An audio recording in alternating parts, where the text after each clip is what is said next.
Hola, buenos días. Bienvenidos a todos y gracias por conectaros a una nueva sesión del panel estratégico que, como viene siendo habitual, tratamos siempre de hacer alrededor de principio de año. Lo primero de todo es decirles que en el grupo CREAN estamos a su disposición y tratamos siempre de estar lo más cercanos posibles a sus inquietudes, a sus necesidades y claramente, pues las sesiones de este tipo son para adentrarnos en el mundo de las inversiones y para que ustedes conozcan sobre todo nuestra visión, nuestro posicionamiento y también nuestra manera de pensar. Para quien no me conozca, déjenme que me presente. Soy David Rabella, director de asesoramiento en CREAN, basado en Miami y que forma parte de un amplio grupo de inversiones alrededor de todo el mundo, como está presente CREAN, con los headquarters en Andorra, con presencia en Madrid, con presencia en Luxemburgo y en América, también con presencia en Panamá y también en Miami. Esta sesión la hemos querido dividir en dos partes. La primera correrá a cargo de David Macià, que es nuestro director global de inversiones y de estrategia, quien tratará del tema estrella actual y del año pasado a nivel de mercados, que no es otro, el de la inteligencia artificial. En él hablará de alguna parte de perspectivas, pero sobre todo se adentrará en los riesgos y también, cómo no, en las oportunidades y en la manera que creemos es mejor invertir para aprovechar esta mega tendencia. Y en la segunda parte tengo el placer de estar acompañado de mi compañero Juan Gestoso, que es responsable de inversiones en CREAN Panamá, para que vayamos a hablar de la parte más actual, sobre todo de las implicaciones de la llegada al poder de Trump, pero también de nuestra visión general macroeconómica. Así que, sin más preámbulos, le paso la palabra a David Macià. Muchas gracias, David, por la introducción y mucho interés en escuchar vuestra parte también. La parte que me toca a mí, como ha explicado David, es más explicarles un poco el impacto que ha tenido en los mercados financieros la inteligencia artificial, darles unos cuantos consejos para invertir y, de paso, ya que estamos, repasamos un poco también otros aspectos para invertir no solo en inteligencia artificial, sino en general. Tienen aquí, en la diapositiva que están viendo, tienen un dibujo que, de hecho, todos los dibujos, todas las imágenes han sido creadas con inteligencia artificial, dando una sola frase. En este caso, le pedí a la inteligencia artificial que me dibujase un robot disfrazado de pitoniso. Esto me servirá para introducir la necesidad de centrarnos a la hora de invertir en lo que podemos hacer. No podemos anticipar el futuro. La inteligencia artificial dudamos mucho que lo consiga nunca, y aunque lo consiguiese, tampoco sería muy útil para invertir. Quisiera empezar explicándoles un pequeño ejemplo. De hecho, pueden jugar ustedes a lo que les explicaré ahora. Tienen la dirección de la web debajo en azul subrayado. Y es un experimento que se hizo en Estados Unidos. Se cogieron las portadas del Wall Street Journal de los últimos 15 años y se tachó solo lo que habían hecho los mercados financieros. Todo el resto se podía leer. Entonces se pidió a 118 profesionales de la inversión, traders, que tomasen decisiones con $1 millón ficticio inicial, dándoles 15 portadas, una por año, aleatorias. La máquina escogía una cualquiera y les dejaban leer la portada del día siguiente. Entonces esos traders podían tomar decisiones de inversión, invertir largos y cortos en renta fija y en renta variable americana. Y lo que sucedió es bastante ilustrativo, porque de esos 118 traders, la mitad perdieron dinero. De media ganaron un 3%, menos de lo que uno ganaría en un depósito tradicional en renta fija sin ningún tipo de riesgo. Y uno de cada 6 lo perdió absolutamente todo. Y, de hecho, la mitad de las veces de los trades que se hicieron 2.000 trades, la mitad ni siquiera acertaron la dirección y la otra mitad no acertaron siquiera la dirección leyendo lo que iba a pasar al día siguiente, si nos entendemos, ¿no? Con eso, y luego esto se abrió a la web, por eso ustedes pueden jugar si les apetece, se abrió a todos y desde que está abierto a todos, a no profesionales, la cosa ha empeorado. En vez de ganar un 3%, se está perdiendo de media un 30%. Así, saber lo que pasará en el futuro no es necesario para invertir bien, porque de hecho lo que estaban haciendo en este ejemplo no era invertir, era especular, hacer a un día vista. Es muy difícil, es casi imposible saber lo que va a hacer el mercado, ni siquiera sabiendo lo que va a hacer la macro o lo que vaya a suceder ese día. Eso no es invertir, eso es especular. Invertir necesita de largo plazo, pero necesita de dos cosas sustanciales imprescindibles, que es entender el entorno bien y estudiar bien el pasado, porque muchas veces los humanos nos repetimos y lo que está sucediendo, si entiendes bien el cómo y el por qué, se parece mucho a algo que ya ha sucedido antes y eso nos puede servir de ayuda. Para entender el entorno, si me dejan antes, uno de los factores críticos es la inteligencia artificial, de la que es el objetivo de la presentación y de la que hablaremos mucho, pero hay otros entornos, hay otros aspectos que son críticos para poder invertir. Uno de ellos, me da cierto reparo comentarles a ustedes, que son los protagonistas del tema, y yo lo estamos haciendo esta conferencia desde Europa, que es Donald Trump, pero está claro que no se puede hablar de lo que va a pasar en los mercados financieros en 2025 sin comentar lo que va a hacer, el impacto que tiene Trump en todo esto.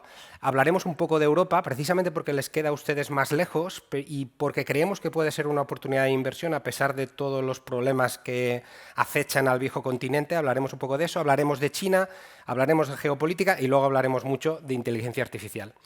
Empezando por Trump, y por cierto, aquí a la inteligencia artificial le pedimos que nos dibujase a Trump haciendo la señal de victoria, pero fíjense que la inteligencia artificial aún no es perfecta. La mano de Trump tiene 6 dedos, si se fijan bien.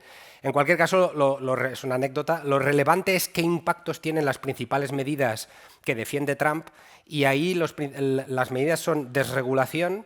Los impactos los hemos dividido en 3 partes, en crecimiento, inflación y tipos, y Europa y China.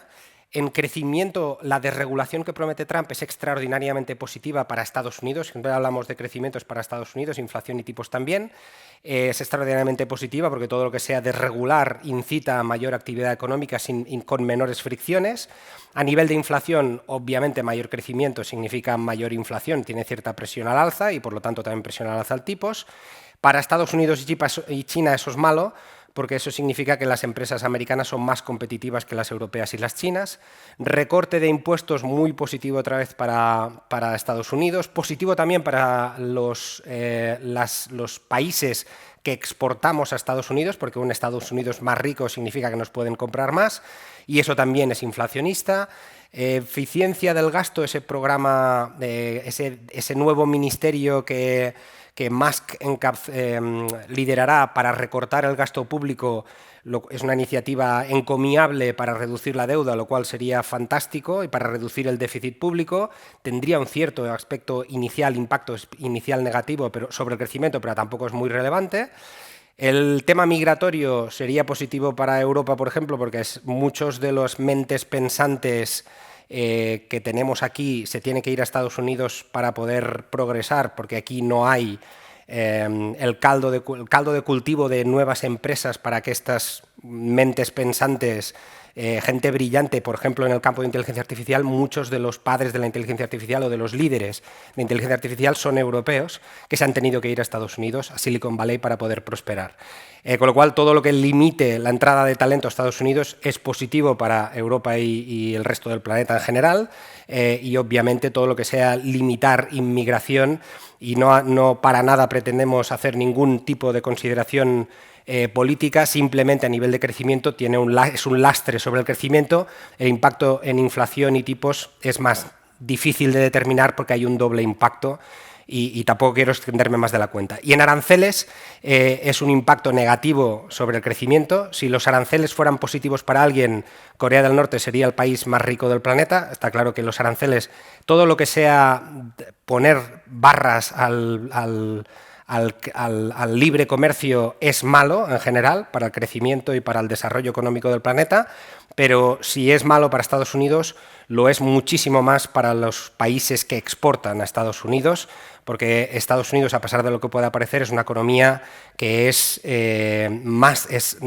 cerrada, o sea, sí que importa mucho y exporta, pero la mayoría de su economía es cerrada, su ritmo económico es interno, a diferencia de lo que sucede en Europa o en China, que son netamente exportadores. Todo esto es por resumir los impactos que luego seguramente en la mesa se hablará más, en la mesa redonda, pero aquí lo que queremos que nos quedemos es que el impacto final dependerá de lo que finalmente haga Trump y sobre todo es muy positivo para dólar. Todo lo que estamos comentando, más otros aspectos macro, incitan a una apreciación del dólar. Esta diapositiva es de justo después de que Trump ganase las elecciones. Así se ha ido confirmando, el dólar ha ido haciendo máximos. Ahora está retrocediendo y creemos que es una pausa en un camino alcista sobre el dólar. Más aspectos para tener en cuenta a nivel de entorno. Europa es un desastre, supongo que no a nivel económico, supongo que no les tengo que convencer de eso, pero este gráfico me parece muy ilustrativo también. Tienen el crecimiento en términos reales del PIB americano en rojo, esa caída es el 2020, la pandemia, y vean la línea azul es Alemania, y vean que es algo que no es puntual. Alemania hace 7 años que no crece en términos reales. De hecho, si vamos un poco más atrás y cogemos datos desde el principios de siglos, desde el año 2000, el PIB real americano ha crecido el doble que el europeo.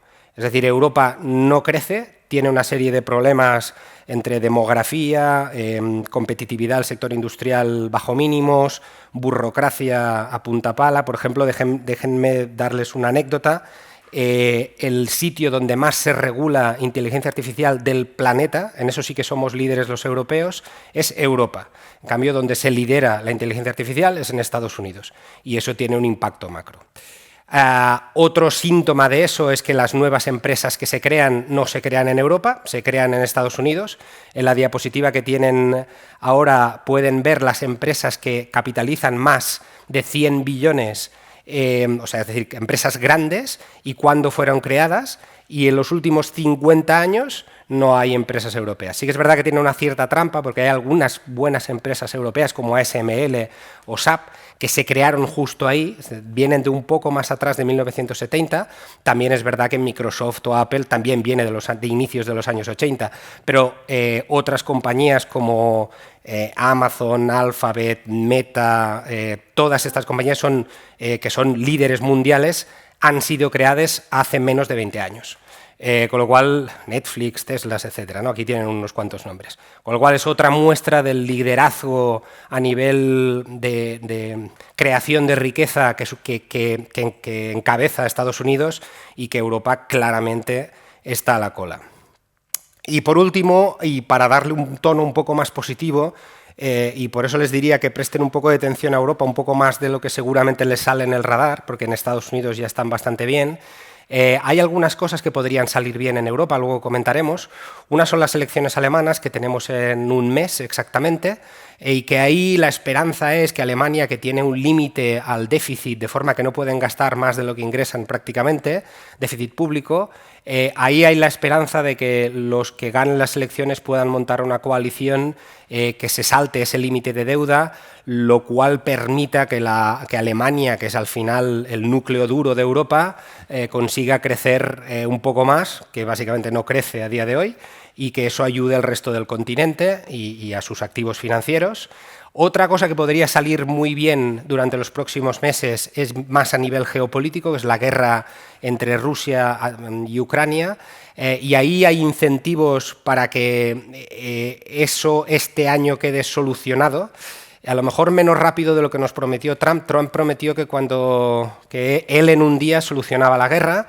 No creemos que vaya a ser capaz de eso, pero seguro que ayudará a desencallar una situación en la cual ambas partes, básicamente Rusia y Ucrania, quieren acabar con el conflicto, que hace ya demasiado que dura.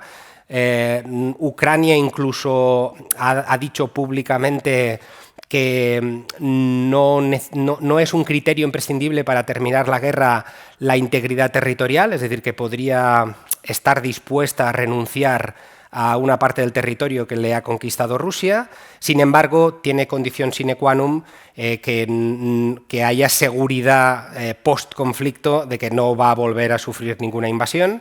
Y ahí es donde reside el conflicto y por eso un acuerdo de paz va a ser más largo y más duro de negociar, porque Rusia, de su lado, también quiere terminar a la guerra, que le empieza a pasar factura de forma importante a nivel interno, a nivel económico, entre otros aspectos, pero sin embargo el problema ahí reside en que Rusia no quiere bajo ningún concepto que Ucrania es su requisito imprescindible, que Ucrania entre en la OTAN o que haya ningún tipo de intervención del oeste, de las potencias occidentales dentro de territorio ucraniano. Y ahí es donde será más difícil de solucionar, pero si eso se solucionase, y a pesar de que dudamos mucho que las sanciones, la situación de conflicto, de tensión entre Rusia y Occidente mejore muchísimo, solo con que el precio del gas y la seguridad de acceso al gas ruso mejore, eso sería un alivio tremendo, sobre todo para Alemania. Y ahí reside la segunda esperanza, que durante este año, y en parte gracias a Trump, se solucione este conflicto y ayude a Europa. Fuera de Europa, y por terminar con geopolítica, tenemos el conflicto abierto entre Israel y Irán. Ahora hay un acuerdo de un cese de hostilidades entre Israel y Gaza, pero ahí la clave es con Irán y ver si eso termina en un conflicto abierto entre Israel y Irán. Esa es la duda, esa es la parte que podría ser más negativa. Esperemos que todo quede en una presión mucho más importante. Trump claramente no es amigo de Irán, para intentar sofocar las aspiraciones de Irán de construir la bomba atómica. Veremos cómo queda todo eso. Hemos hablado de Trump, de Europa, de geopolítica. Toca China antes de inteligencia artificial, punto previo. Ahí China tiene un problema que nosotros entendemos estructural. Saben que es la segunda economía del planeta, por lo tanto le tenemos que prestar atención. El crecimiento ha ido desacelerando. Hasta ahora, cuando el crecimiento desaceleraba, lo que hacían las autoridades chinas es inyectar gasto público, que era básicamente inversión en infraestructuras. Lo que pasa es que ya han hecho demasiadas carreteras que no van a ninguna parte, y ahora la única solución posible es activar el consumo privado. Pero eso es muy difícil de conseguir teniendo en cuenta que el consumidor no quiere consumir. ¿Por qué el consumidor no quiere consumir? Básicamente, y tienen un gráfico aquí abajo a la derecha, por el nivel de desigualdad que hay dentro de China. Básicamente los chinos, el ciudadano chino medio, su plan de pensiones es su hijo, y no puedo pluralizar porque durante muchos años solo pudieron tener uno, es su hijo, que es básicamente el que tiene que hacerse cargo de los padres cuando envejecen o no pueden trabajar, y eso hace que ahorren una parte muy sustancial de la renta que generan. De hecho, el 30% de todo el ahorro mundial se da en China. Entonces, una economía que no gasta y que no gastará, a no ser que les envíen cheques a casa directamente, y seguramente ni así, porque lo que necesitan los chinos es estar seguros de que tendrán acceso a sanidad, pensiones, etcétera, y eso es muy difícil de arreglar, pues eso hace que los estímulos que anuncien desde el gobierno chino tengan un efecto muy limitado. La segunda parte y parte del problema es que el ahorro chino, ¿dónde se ha puesto? No se ha puesto en la bolsa, se ha puesto en el inmobiliario. Y el inmobiliario chino tiene una burbuja. De hecho, los pisos más caros, en métricas de medición de capacidad de la población de adquirir una vivienda, los pisos más caros del planeta están en China. Entonces, como las autoridades chinas no quieren que los precios se desplomen en picado, como pasó en España después del boom inmobiliario de principios de los años 2000, como el ajuste de precios se da de forma lenta, la pérdida del efecto riqueza negativo que sufren los ciudadanos chinos también se da de forma lenta, y eso hace que no quieran consumir porque tienen la sensación, como segundo punto esencial, de que su ahorro se está deteriorando. Y pasemos ahora sí ya a hablar de inteligencia artificial. El impacto que ha tenido en mercados financieros ha sido extraordinario. Para ilustrar eso les he puesto los últimos 10 años. lo que ha hecho la bolsa mundial, que es MSCI, hemos cogido el índice de referencia por antonomasia, que es el MSCI World, y lo que se puede ver es que ha subido un 120%, más o menos. Vemos lo que ha hecho la bolsa americana y mucho mejor estos últimos 10 años, es un 170, poco más cerca del 200%. Y luego ves lo que has hecho la europea, que es pues nada, dramático, no llega al 50% de rendimiento en ese mismo periodo. Lo que pasa es que si cogemos el índice americano y lo hacemos equiponderado, es decir, de forma que los 500 títulos tengan el mismo peso, un 0,2% cada uno, y de forma que las empresas más grandes no tengan tanta importancia en el rendimiento acumulado, lo que se ve es que el rendimiento ya no es tan bueno. Entonces, vale, y cogemos las 7 que más pesan, ¿y qué pasa con esas 7? Y lo que pasa es que las otras líneas que tienen ahí abajo pequeñitas ya no se ven. Hablábamos de que la renta variable americana había hecho sin equiponderada un 150, las 7 magníficas, que ahora comentaremos, han subido un 1750%, lo cual es una auténtica barbaridad. ¿Y quiénes son esas magníficas 7 y por qué ha pasado? Mucho tiene que ver con inteligencia artificial, ahora lo hablaremos. Las 7 magníficas viene de una película que yo no he visto, que es un western americano también, y les he puesto, no es que crea que Tesla es Charles Bronson, eso es casualidad, pero les he puesto las 7 debajo de los 7 vaqueros o estos, y son, seguro que lo saben, Microsoft, Apple, Google, Meta, Amazon, Nvidia y Tesla. ¿Y por qué son tan poderosas? ¿Por la inteligencia artificial? No, porque esto es un efecto, algo que ha sido más nuevo. Lo más importante es el efecto Red, Network Effect en inglés, y para ilustrarlo he querido usar el teclado QWERTY, que supongo que todos saben que el teclado que usamos para los móviles, para escribir en el ordenador, sigue una estructura que se le llama QWERTY por la distribución de las teclas. ¿De dónde viene ese teclado? Es de Estados Unidos, el siglo XIX. Remington era un fabricante de máquinas de escribir que estaban empezando a salir, se fusionó con otro fabricante y empezó a impartir cursos de mecanografía por todo Estados Unidos. Entonces la gente aprendió a escribir según la distribución de este teclado. Este teclado está distribuido, es extremadamente ineficiente para escribir a día de hoy. Este teclado, la distribución se hizo porque en ese momento lo que se escribía era para el telégrafo, y para escribir telegramas esa distribución era correcta. Pero 150 años después, porque esto que estamos hablando pasó en 1868, 150 años después resulta que todos usamos este sistema. ¿Por qué? Porque todo el mundo ha aprendido desde entonces, ha aprendido esta distribución, y cuando teclea lo hace según esta distribución del teclado. A pesar de que podemos acceder a sistemas mucho más eficientes, de hecho todos en sus móviles y tabletas pueden programarlos para que la distribución de las teclas sea otra distinta, que es mejor para escribir, pero nadie lo usa. ¿Por qué eso es relevante para explicar por qué estas empresas son tan potentes? Pues porque es de eso de lo que se están distribuyendo. Cuando todo el mundo usa un sistema, es muy difícil que ese sistema cambie aunque haya sistemas mejores. Y resulta que Google, por ejemplo, como es el sistema por defecto en el cual la gente consulta las webs, pues todos los que tienen webs programan esas webs para aparecer lo más alto posible en Google.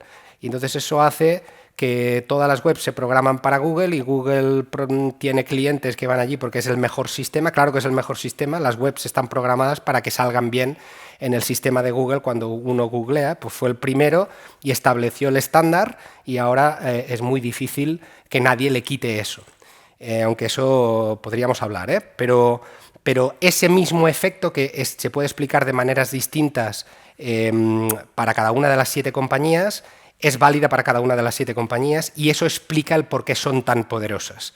Excepto una, Tesla no tiene ese efecto. Tesla no se beneficia de eso, y sus ventajas competitivas son mucho más frágiles.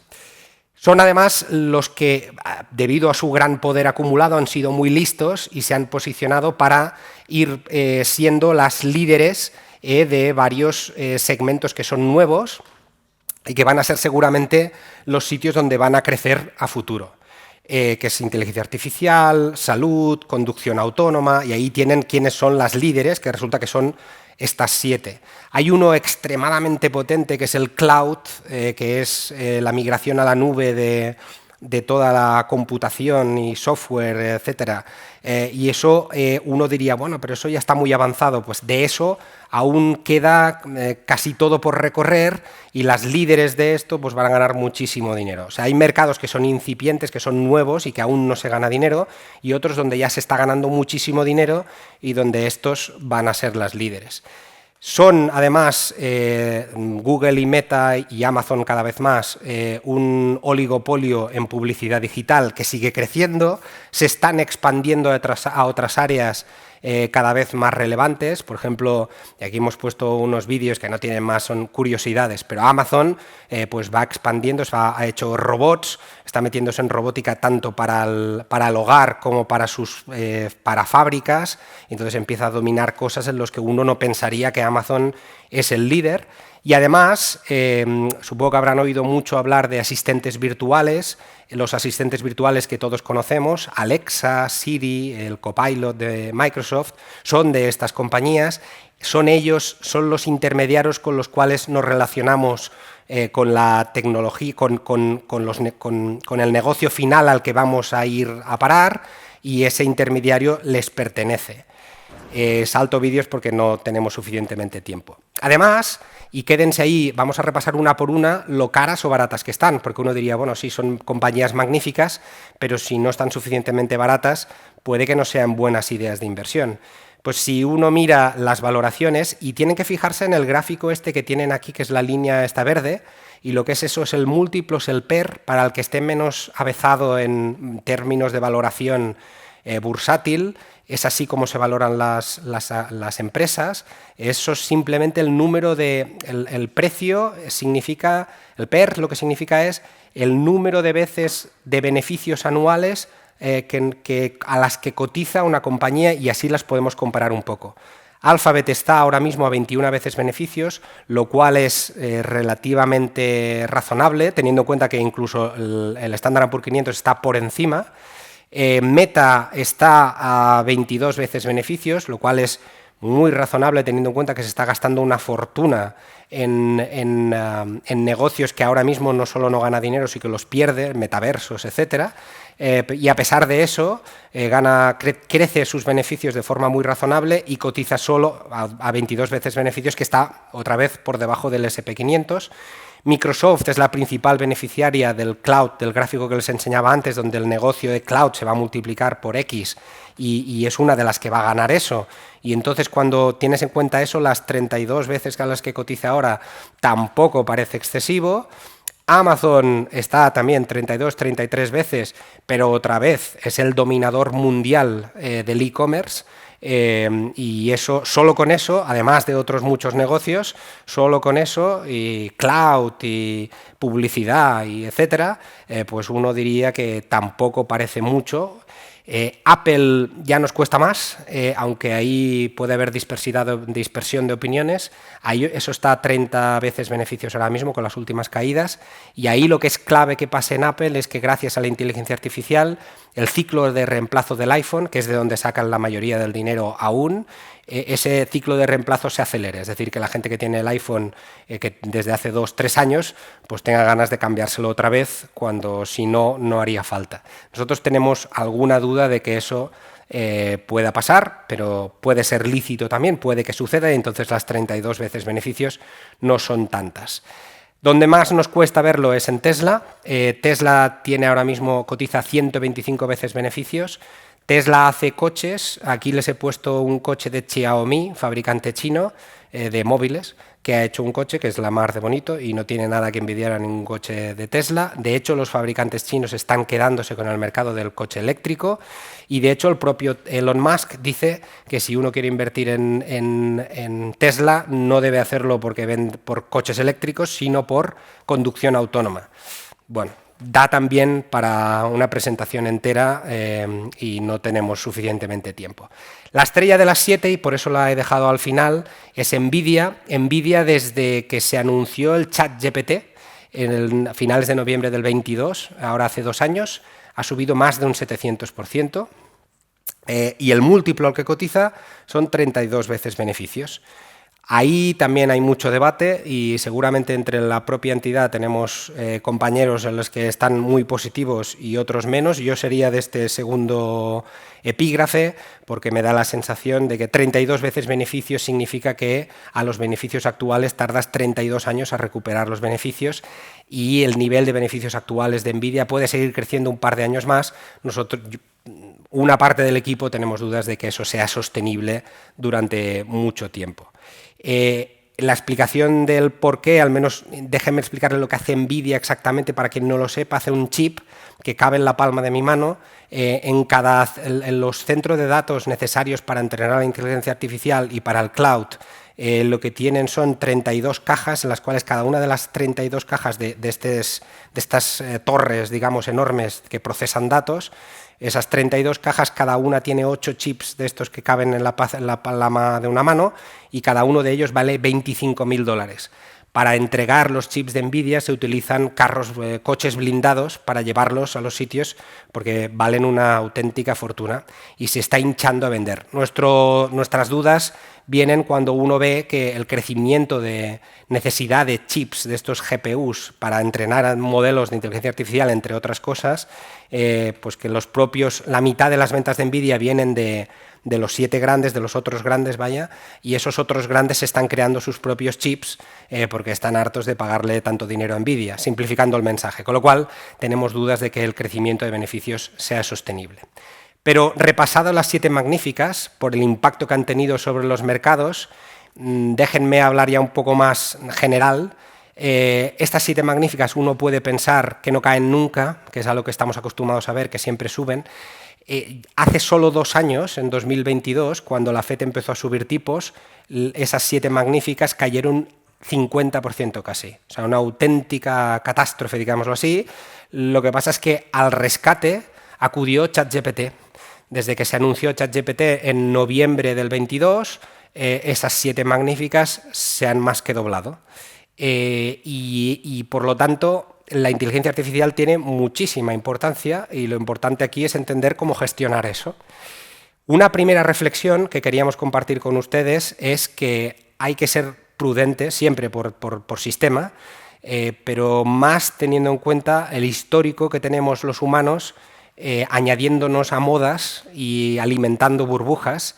Y si me dejan hablar, no sé si se usa así en el castellano de aquí como el castellano de allá, pero hacer muchas chorradas, que dijimos aquí en España o aquí en la zona Europa, que es tonterías básicamente. Y les pongo un ejemplo que de hecho creo que pasó en Florida, no estoy seguro.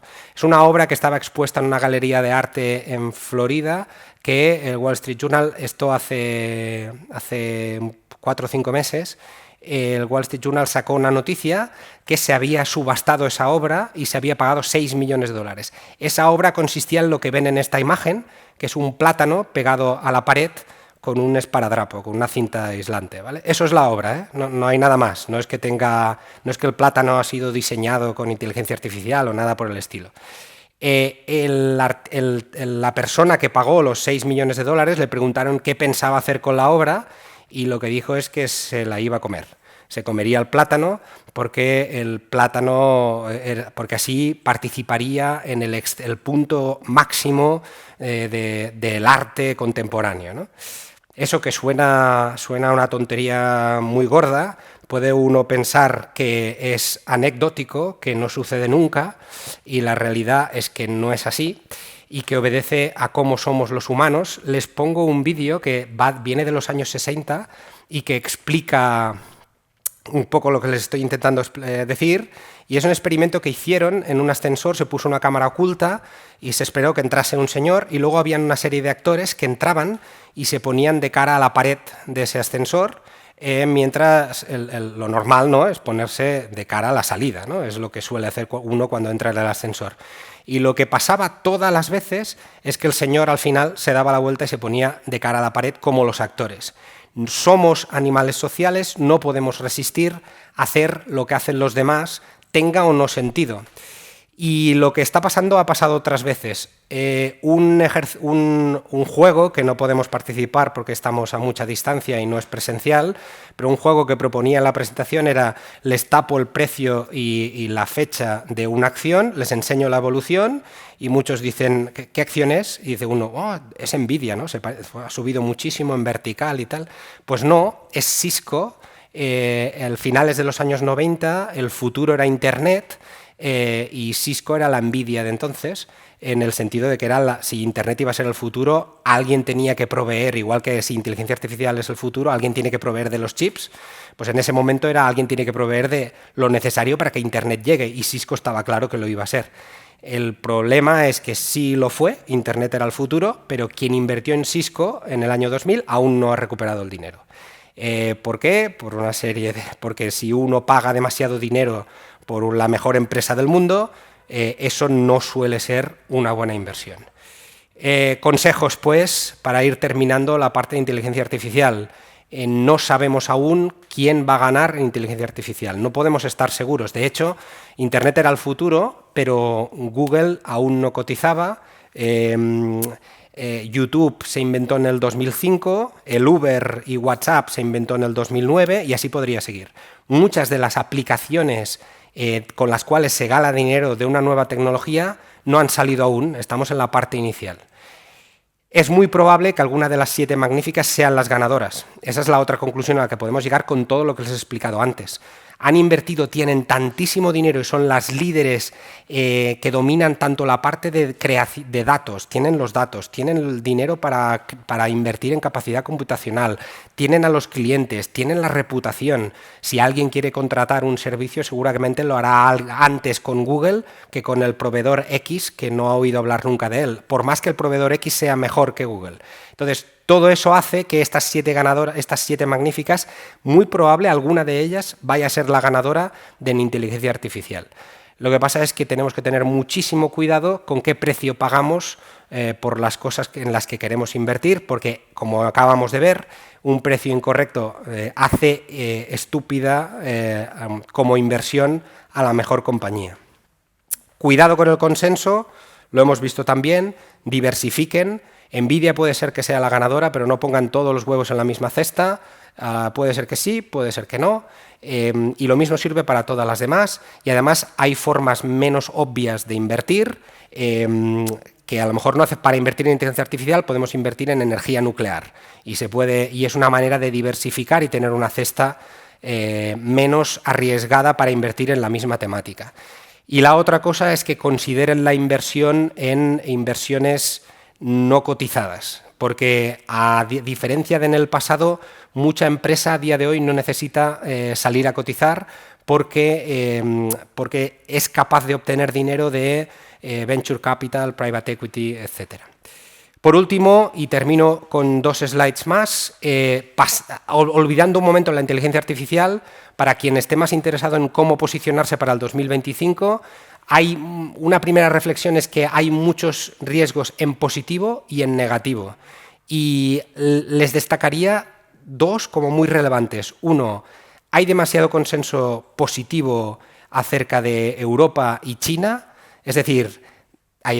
negativo. Es decir, hay demasiada gente que ve muy mal que Europa y China no se pueden tocar ni de lejos y que no hay que poner dinero bajo ningún concepto ahí. Y eso suele ser el caldo de cultivo para que estos sitios lo acaben haciendo bien. De hecho, si sirve de algo, el inicio de año, que aún es muy incipiente, solo llevamos 20 días, Europa lo está haciendo mejor que Estados Unidos. No las olviden del todo. Y del otro lado, sean un poco prudentes, porque si algo dicen todos unánimemente, es que hay demasiado que Estados Unidos es la ganadora y que es el único sitio donde se puede invertir. En el MSCI World, el 72% de todas las empresas son americanas, de la cotizada.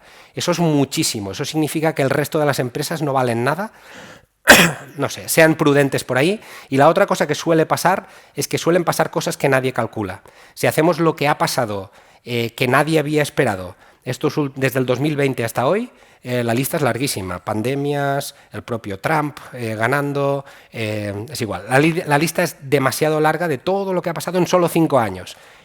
Si algo podemos prever es que este año va a volver a tener alguna sorpresa que ahora mismo no calculamos, en positivo o en negativo.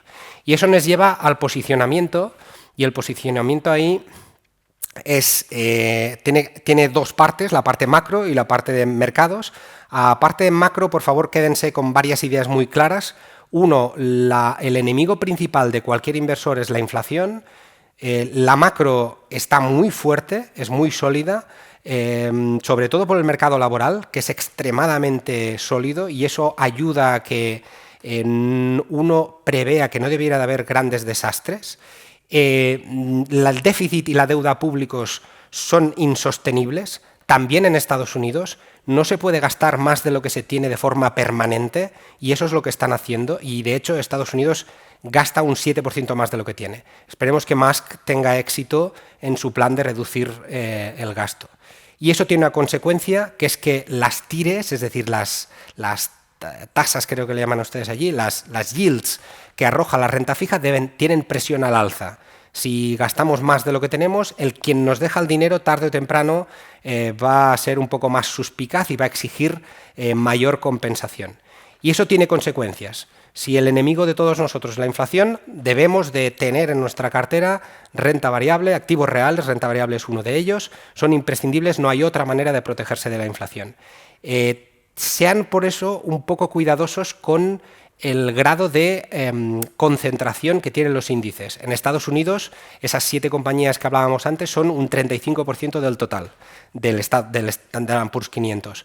Creemos que es más inteligente diversificar y no tener un índice, sino ser selectivos y montar una cartera que creemos que tendrá mucho potencial detrás. Los tipos al alza lo que hacen es que la renta fija sea atractiva, pero tengan cuidado con la duración. El dólar con los tipos al alza le va a ayudar a seguir apreciándose. Y con este entorno de tanto riesgo, el oro tiene viento de cola. Todos estos riesgos y toda esta situación que hemos descrito a lo que invita es a una gestión táctica. No hagan, otro consejo, no hagan una cartera hoy y la dejen durante todo el año, y el año que viene vayan a preguntar a ver qué tal les ha ido, porque la cartera hoy no les valdrá igual. Seguro que funcionará mejor si vamos haciendo modificaciones con las oportunidades que nos va a ir dando el mercado. Y con eso aquí termino. Siento la extensión de mi parte y el atropello de alguna explicación, porque la verdad es que el tema da muchísimo de sí, y paso la palabra a David y me quedo a vuestra disposición si al final les puedo ayudar en alguna pregunta o cuestión o comentario que pudiesen tener. Muchas gracias por su tiempo. Pues perfecto, David, gracias por esta exposición, que espero que haya sido suficientemente clara y sobre todo que haya servido para ahondar en esta visión de la inteligencia artificial y de cómo aprovecharse de ella. Pero también tenemos que hablar un poco más de la actualidad, más allá de esta mega tendencia. Y si hablamos de actualidad, yo creo que no hay mejor manera de empezar que intentar hablar de estos primeros pasos de Trump. La toma de posesión fue justo esta semana y bueno, no ha habido demasiadas sorpresas, pero no deja de ser una legislatura que va a ser marcada mucho por la presidencia de Trump y por la fortaleza de su discurso. Y ahí, Juan, ¿cómo ves este tema? Bueno, pues ya estos primeros días de presidencia, de mandato, si bien no ha traído muchas sorpresas, sí que han sido muy intensos, ¿no? Ya el mismo lunes, en la toma de posesión, por la tarde, el presidente firmaba más de 50 órdenes ejecutivas de toda índole, cubriendo todo tipo de materias, ustedes lo habrán visto. A nosotros las que más nos interesan son las puramente económicas, por supuesto, y aquí yo creo que dividiría 3 grandes bloques en los que tenemos que fijarnos, ¿no?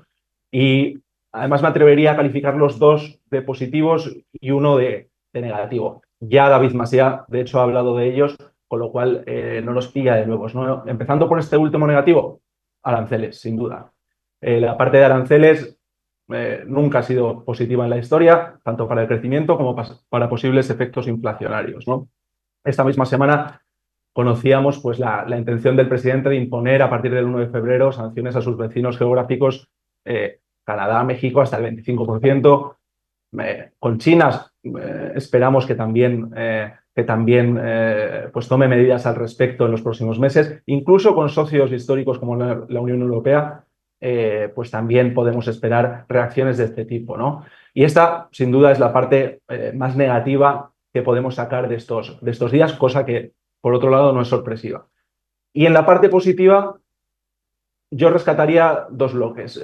Por un lado, en el ámbito fiscal, y es verdad que todavía queda mucha tela por cortar y tenemos que ver de verdad el éxito o no éxito de estas propuestas, que tiene que ver precisamente con su ambición de hacer más eficiente la administración. En otras palabras, reducir el tamaño de la administración pública y, por ende, reducir el gasto.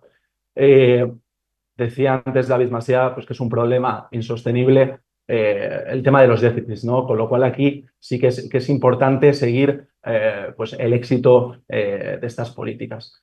Y por último, y no menos importante, en mi opinión, creo que incluso puede ser el más importante por lo sorpresivo en términos positivos, es el tema de desregulación. Y aquí probablemente vayamos a ver en diferentes sectores de regulación, ¿no? Y nos podemos extender mucho, pero me quedo con la reacción de estos mismos días, de esta misma semana, del entorno empresarial.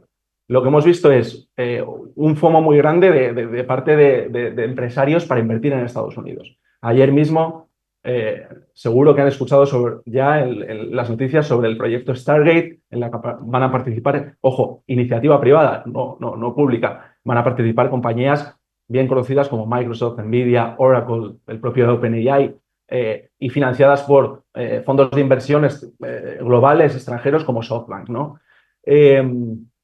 Esta misma mañana escuchábamos cómo Arabia Saudí, más allá de las inversiones que ya tienen en Estados Unidos, pretende en los próximos años invertir 600.000 millones adicionales en el país.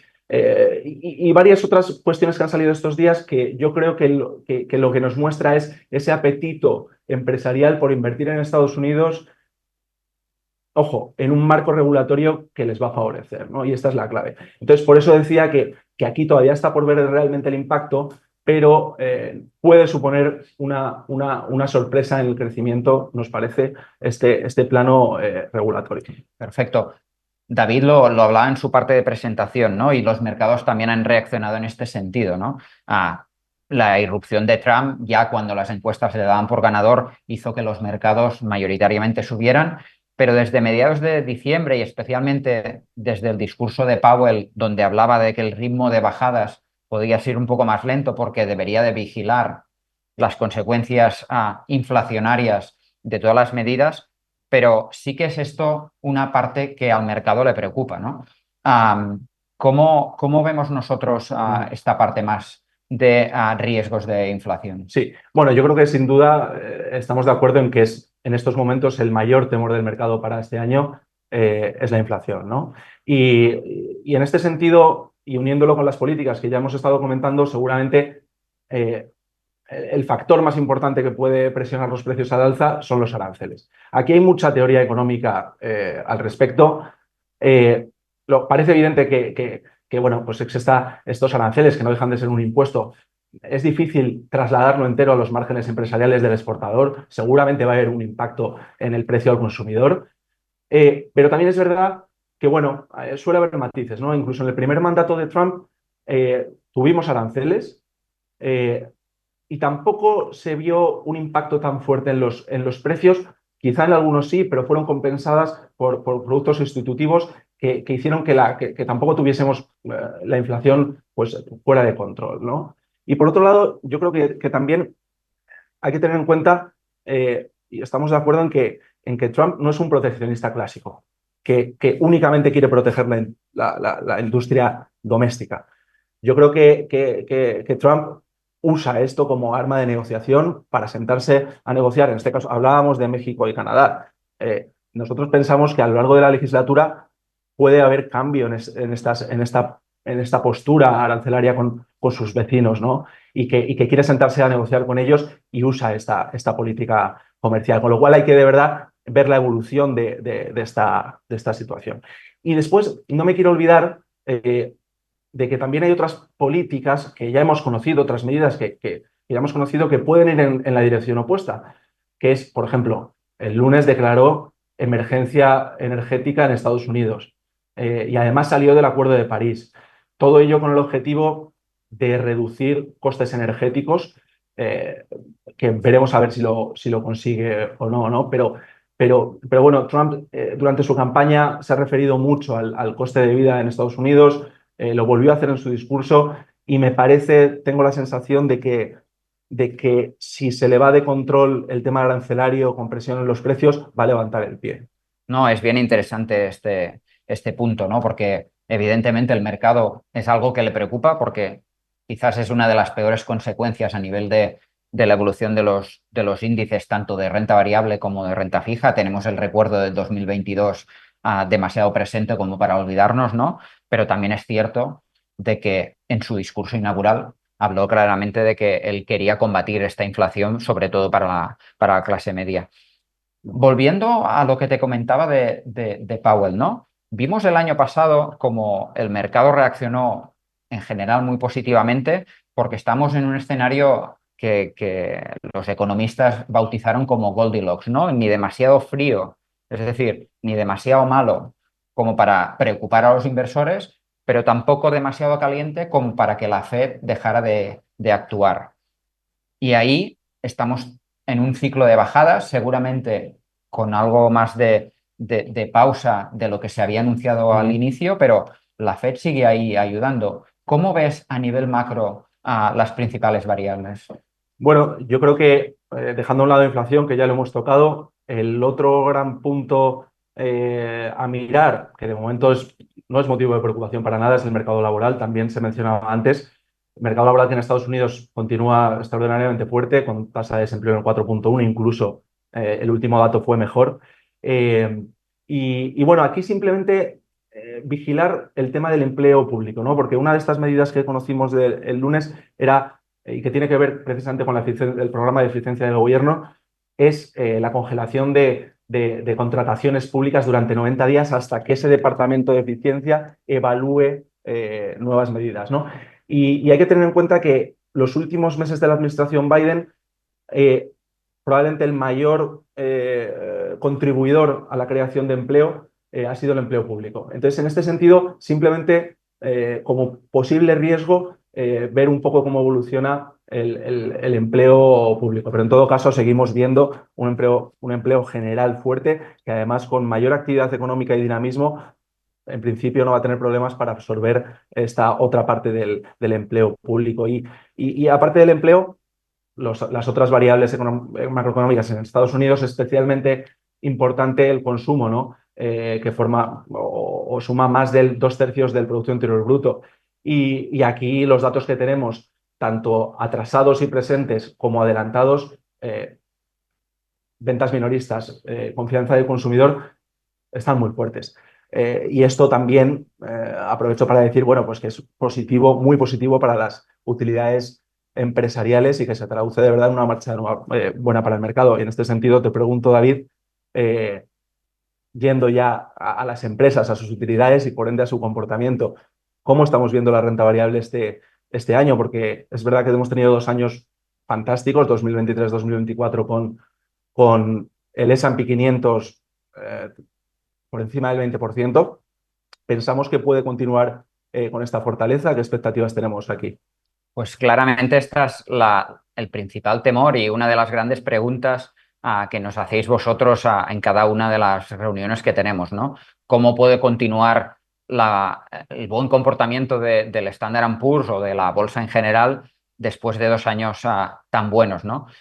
Pues nosotros creemos que sí puede continuar. Al final, lo que marcan las rentabilidades de los índices son dos variables. La primera es los beneficios empresariales y la segunda son los múltiplos o las expectativas de los inversores al respecto de estos beneficios, ¿no? En el primer caso, la mayoría de economistas que vaya por delante, y tal y como ha dicho David, de que muchas veces no aciertan, pero sí que es cierto de que las estimaciones actuales son de que los beneficios empresariales van a ser de doble dígito bajo, alrededor del 10% para el siguiente año. Con matices, porque de este 10%, pues la mitad o prácticamente la mitad vienen de las principales empresas de las que hemos estado hablando. Nosotros creemos que con todo el boom de la inteligencia artificial, esto es factible.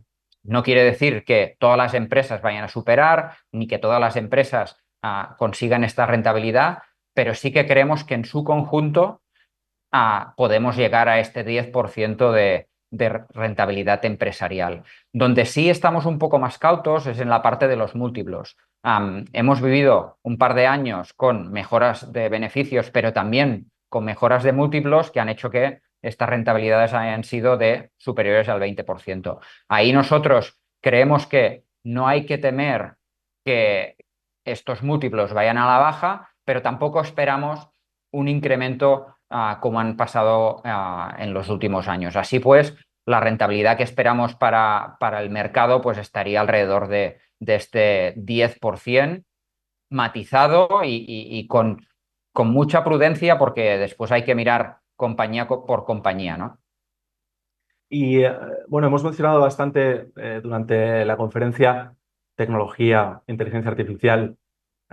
Parece que va a ser seguir siendo el tema a seguir, ¿no? Pero eh, nos sigue gustando en términos de inversión y aparte que otros sectores o segmentos dentro del mercado nos gustan más este año. Sí, efectivamente, nosotros llevamos en la cartera posicionados mayoritariamente sobre este factor desde hace varios trimestres, y esto pues ha provocado que las rentabilidades de nuestras carteras hayan sido realmente positivas, ¿no? David hablaba de las Magnificent Seven, que es una referencia que evidentemente está en el mercado, pero a nosotros nos gusta más otra y que espero que se ponga de manifiesto y que les dejo aquí, ¿no? Que es las empresas Batman, ¿no? Que al final son las Magnificent Seven más Broadcom. Y lo digo simplemente porque Broadcom es una de las principales posiciones que tenemos nosotros, una posición que también está muy vinculada a la inteligencia artificial y que, como decía David, ¿no? Puede ser una de las grandes beneficiadas de que estas empresas que utilizan la tecnología de NVIDIA pues empiezan a fabricar sus propios chips, y ahí es donde Broadcom les puede ayudar más, ¿no? Así que Broadcom es una de nuestras principales posiciones, y la temática de inteligencia artificial claramente es la que domina en nuestras carteras. Dicho esto, y también a raíz de la bajada de tasas de la Fed, la irrupción de Trump como candidato al principio y ahora ya como presidente, pues ha hecho que otras partes del mercado que hasta ahora han estado más olvidadas por los inversores y que precisamente por eso pues tienen unos múltiplos más atractivos, pero que hasta ahora no le veíamos demasiados catalizadores, pues ahora hemos empezado a incorporar en nuestras carteras. Por ejemplo, activos más cíclicos, ¿no? Antes hablábamos de que nos gusta a nivel macroeconómico Estados Unidos, y ahí es cuando pues, las empresas cíclicas industriales, por ejemplo, o las small caps, pues pueden hacerlo mejor que lo han hecho anteriormente. Financieras, por ejemplo, sería otro sector que realmente nos gusta, también a través de la desregulación que comentaba ahora Juan, que se pueden ver beneficiadas también por estas políticas, ¿no? Ujú. Interesante. Y a nivel de riesgos, porque tenemos que estar muy, pues como siempre, muy pendientes, ¿no? de riesgos que puedan aflorar durante el año. Para la renta variable en concreto, ¿qué riesgos principales podemos ver? Pues lo hemos hablado varias veces. El principal riesgo, sin duda, el que haría descarrilar un poco los mercados, es la inflación. Que esta inflación se vuelva a descontrolar, pues eso es lo que quizás nos preocupa más. Dicho esto, como ya veíamos, creemos que ahora en el mercado está puesto en precio que estos riesgos son demasiados respecto a lo que nosotros lo vemos. Estamos hablando de una visión más a corto plazo, pero en el corto plazo creemos que se han puesto demasiado en precio estos riesgos inflacionarios, con lo cual no sería nuestro escenario base, pero sin duda, si esto empieza a subir con fuerza, pues es el principal riesgo. Después, claramente, pues están los resultados empresariales. Esto siempre va a estar ahí y esto siempre va a ser un riesgo de los mercados financieros, ¿no?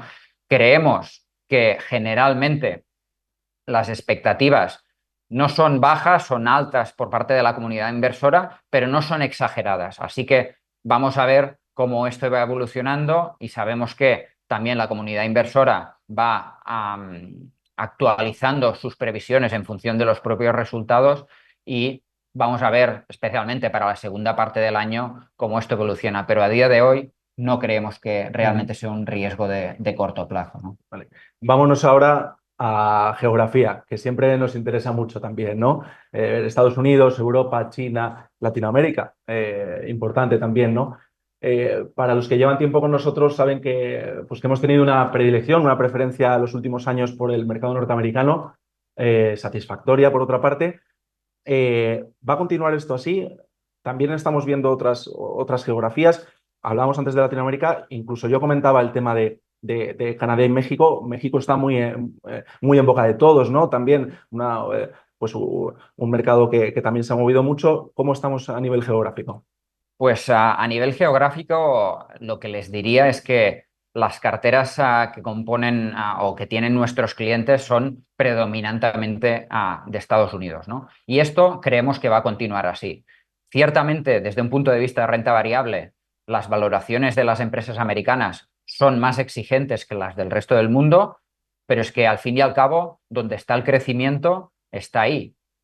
Si estamos hablando de una temática tan importante como la inteligencia artificial, no nos podemos olvidar que la gran parte de las empresas vinculadas a la inteligencia artificial están en Estados Unidos, con lo cual sí que creemos que esta preponderancia o este mejor rendimiento de la bolsa americana puede seguir estando ahí. Eso no quiere decir, como bien decía David Masía anteriormente, que no veamos oportunidades en otras zonas geográficas, ya sea a nivel de empresas particulares o ya sea de momentos puntuales que puedan acarrear la volatilidad a los mercados, porque Trump, a golpe de decreto, a golpe de titular o de cualquier consecuencia de sus actos, pues puede provocar volatilidades en el mercado que, lejos de asustarnos, creemos que puede ser una buena oportunidad.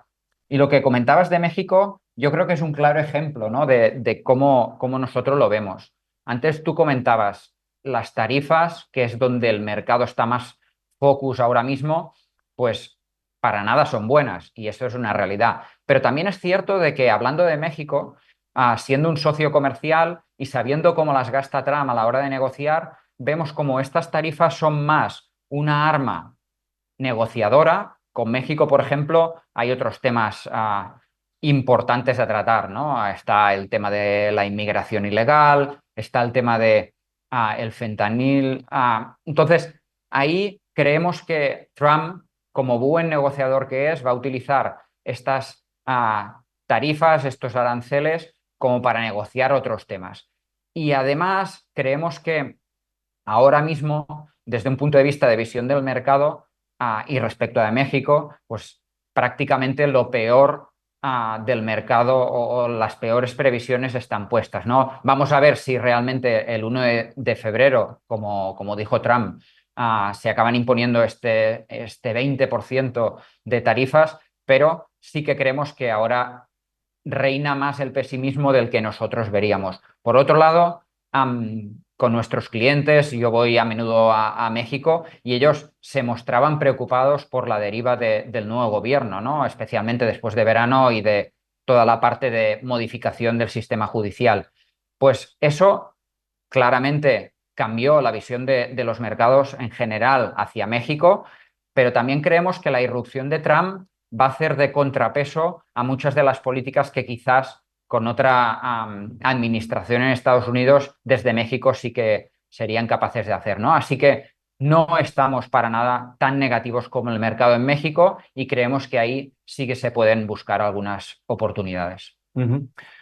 Hemos hablado de geografía, la renta variable, pero también es verdad que si nos vamos ya a la renta fija, que ojo, tiene un peso muy importante según qué perfil de inversión, ahí sí es donde quizá podemos encontrar más diversificación, ¿no? Sí, ahí, por ejemplo, hay que marcar claramente las diferencias, ¿no? Cuando invertimos en renta variable, ¿qué buscamos? Pues buscamos crecimiento, buscamos que los beneficios cada vez sean más importantes y evidentemente que los múltiplos a los que entramos sean suficientemente acordes a lo que esperamos, ¿no? Pero en renta fija es distinto. Ahí lo que se busca es que el poder de repago del dinero que le prestamos al cliente sea suficientemente bueno. No buscamos tanto el crecimiento como esta seguridad. Y ahí creo que hay otras geografías que también pues merecen la pena, ¿no? Sí, de hecho, bueno, pues hemos tenido exposición, bastante exposición en Europa, en concreto financieros, cuya regulación pues, ha favorecido que crezca la capacidad de solvencia de estas entidades financieras, algunos segmentos emergentes, etcétera. Bueno, toca hablar también un poco de renta fija en general y de posicionamiento, ¿no? Antes David Masia pues ya daba ya unas pinceladas de posicionamiento que son claves para entender estos riesgos inflacionistas que pueden florecer o no.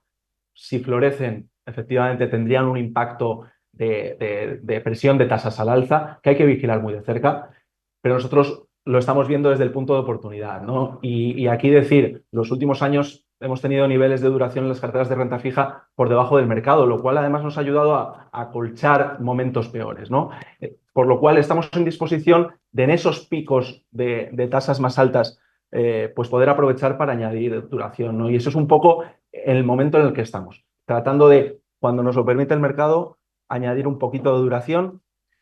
Ojo, también teniendo cautela en el caso de la inversión de bonos corporativos con los créditos con los diferenciales de crédito, ¿no? Los spreads de crédito. Ahí en la parte de crédito llevamos unos cuantos años con los diferenciales cada vez más bajos, ¿no? Diferenciales con respecto a la deuda pública, pero también es verdad que ahí no ha habido eventos de crédito en los últimos años más allá del evento financiero de los bancos pequeños americanos de hace año y medio, ¿no? Por ejemplo, ¿cómo estamos posicionados ahí en la parte de crédito? De crédito. Bueno, a ver, en la parte de crédito, spreads estrechos, es verdad que no le vemos potencial alcista, digamos, de mayor estrechamiento, demasiado potencial.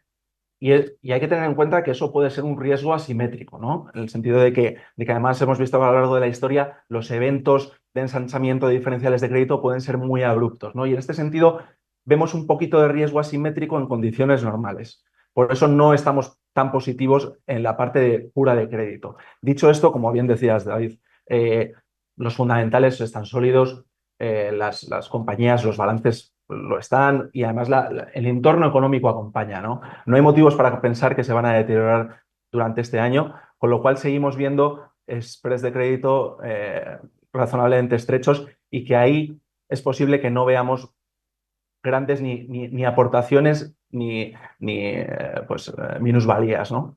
Perfecto. Pues yo creo que podemos ir finalizando, si me permiten, para que quede quizás aún más claro, me dejan hacer un resumen de nuestra visión y nuestro posicionamiento para este 2025, que evidentemente puede ir derivando en función de los acontecimientos. Pero ahora mismo, si nos preguntan, claramente tenemos una visión pro riesgo. Es decir, creemos que la parte de renta variable puede seguir aportando rentabilidad a las carteras. Ahí nuestro posicionamiento es bien claro.